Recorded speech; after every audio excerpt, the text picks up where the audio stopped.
चंद्रमा का दक्षिणी ध्रुव इसकी ज्यामिति द्वारा परिभाषित होता है। ये एक बर्बाद हुआ परिदृश्य है जो लगातार धूप में उजागर चोटियों और स्थायी छायाओं में गहरे गड्ढों के बीच तेजी से विभाजित है। ये स्थायी रूप से छायांकित क्षेत्र हैं।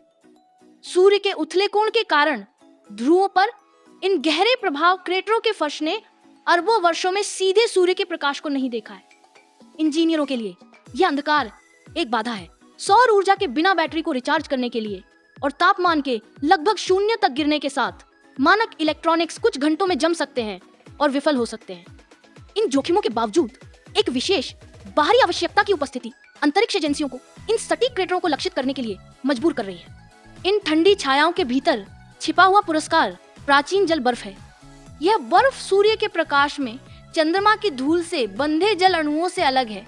वैज्ञानिकों का संदेह है कि ये अंधेरे क्रेटर ठोस बर्फ के केंद्रित जमा को समाहित करते हैं जो ठंड के कारण युगों तक संरक्षित है। ऑर्बिटल उपग्रह स्कैन हमें बता सकते हैं कि बर्फ वहां है, लेकिन वे इसकी शुद्धता या गहराई को प्रकट नहीं कर सकते। ये निर्धारित करने के लिए कि क्या यह संसाधन वास्तव में सुलभ है, हमें सतह पर उतरना होगा और उसमें ड्रिल करना होगा। इन जमा को मान्य करना चंद्रमा पर स्थायी मानव उपस्थिति बनाने की दिशा में पहला कदम है। जल बर्फ को पीने के पानी, सांस लेने योग्य ऑक्सीजन और यहाँ तक कि तरल रॉकेट ईंधन में संसाधित किया जा सकता है। इन छायाओं में प्रवेश करने के लिए डिजाइन किया गया मिशन चंद्र ध्रुव अन्वेषण मिशन या लूपेक्स है। ये भारत के चंद्रमा कार्यक्रम का एक उच्च दाम विकास है जिसे चंद्रयान 5 के नाम से भी जाना जाता है। समय सीमा तंग है। 2028 से 2029 के लिए लक्षित लॉन्च विंडो निर्धारित है। उस समय सीमा को पूरा करने के लिए एक मशीन की आवश्यकता है जो गहरे अंतरिक्ष में नेविगेट कर सके, सटीक लैंडिंग कर सके और फिर सबसे चरम ठंड में पूर्ण अंधकार में चल सके। इतनी छोटी समय सीमा पर समानांतर तकनीकों का विकास एक विशाल कार्य है जो दो अंतरिक्ष एजेंसियों के बीच इंजीनियरिंग लोड साझा करने की रणनीति की ओर ले जाता है।